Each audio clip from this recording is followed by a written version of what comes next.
21वीं सदी में रह रहे हैं, कैसे हमें रिजर्वेशन चाहिए और क्यों चाहिए।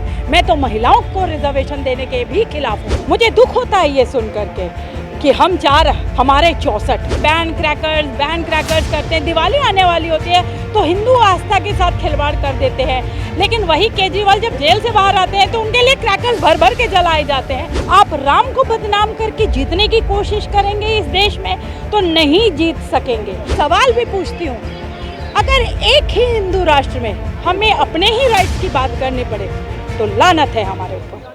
नमस्कार, आप देख रहे हैं लीडिंग भारत टीवी और मैं हूं आपके साथ आस्था तिवारी।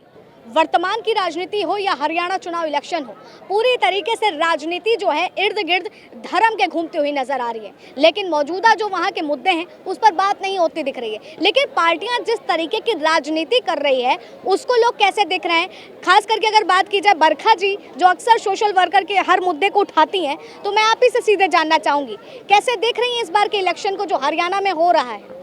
देखिए, हरियाणा हो या इलेक्शन कहीं भी हो, इलेक्शन में मैं एक चीज़ बहुत नोट कर रही हूँ, भागीदारी काफ़ी बढ़ रही है। यंग वोटर्स काफ़ी आगे आ रहे हैं। मैं तो कहूँगी कि सभी वोटर्स जागरूक हो रहा है और वोट डालने जा रहे हैं, वोटिंग परसेंटेज बढ़ रहा है।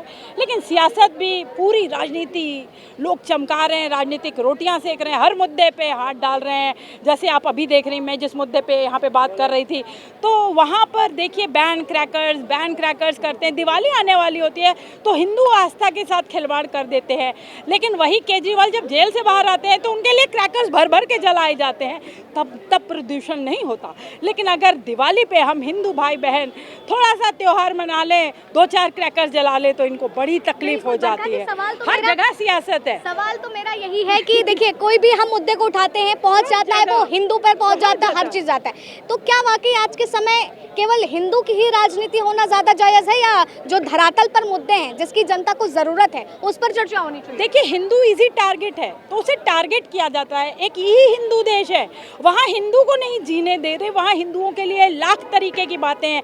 कभी दही हांडी पे कमेंट करते हैं, कोई त्यौहार नहीं छोड़ा इन्होंने।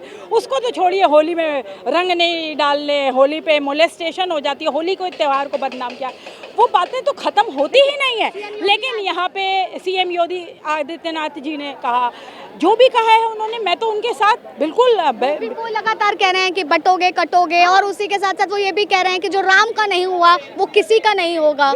बिल्कुल सही कह रहे हैं कि जो राम का नहीं हुआ वो किसी को। मैं तो बिल्कुल उनसे एग्री करती हूँ, क्योंकि आप क्या कर रहे हैं, राम को बदनाम करके, आप राम को बदनाम करके जीतने की कोशिश करेंगे इस देश में तो नहीं जीत सकेंगे, कतई नहीं जीत सकेंगे।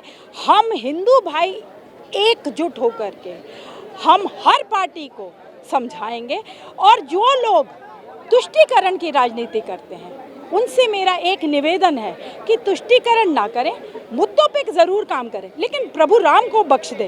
प्रभु राम जो है पर बरखा जी क्या सोचती हैं आप? किस आरक्षण का मुद्दा? आरक्षण तो होना ही नहीं चाहिए। मैं तो चाहती हूँ कि आरक्षण खत्म हो देश से, आरक्षण होना ही। वर्ग क्या करेगा फिर? वो तो यही कहते हैं, दलित पार्टियां भी इसी मुद्दे को उठाती हुई नजर वो इसीलिए इस मुद्दे को उठाती हूँ क्योंकि दलितों को बेवकूफ़ बनाती है।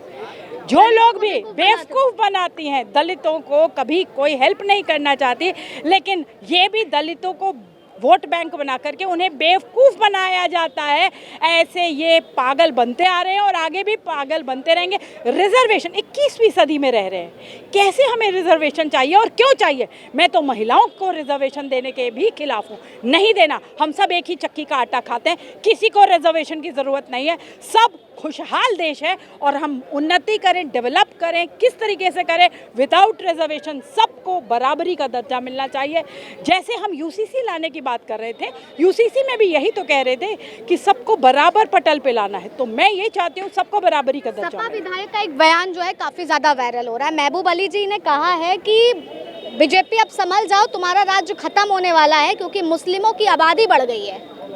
देखिए, आबादी तो नहीं बढ़नी चाहिए किसी की भी, मुस्लिमों की बढ़ रही है, ऐसा मैंने बहुत बार सुना है। मुझे दुख होता है ये सुन करके कि हम चार हमारे 64, ये कब फिगर डाउन होगा। और ये देश के लिए बहुत घातक सिद्ध होगा। और जो इन्होंने कहा है सपा ने, आप देख लीजिए, ये भी तुष्टीकरण की राजनीति करते आए हैं, करते रहेंगे। ये मेरे मुस्लिम भाई बहन ही इनको सबक सिखाएंगे, जो डेवलपमेंट में विश्वास रखते हैं, जो एक अच्छी राजनीति में विश्वास करते हैं, जो देश को तरक्की करता हुआ देखना चाहते हैं, जो देश को विदेशों में जब देश का परचम बढ़ता है तब उनको खुशी होती है। मेरे मुस्लिम भाइयों को भी खुशी होती है जब भारत का नाम आगे जाता है। ऐसा नहीं है, सभी मुस्लिम एक जैसे नहीं होते हैं। तो हमारे सभी वोटर्स, भारत के वोटर्स को हिंदू मुस्लिम छोड़ करके सही मुद्दों पे वोट करना चाहिए। और रहे राम भगवान की बात, जो भी कर रहा है तो वो प्रभु राम तो है ही भारत के, उनको नहीं आप हटा सकते, उनको हटा करके आप कभी आगे नहीं आ सकते। ये आज भी मान लीजिए, कल भी मान लीजिए, अंतकाल तक यही बात रहेगी। बरखा के लिए हिंदू राष्ट्र कैसा है?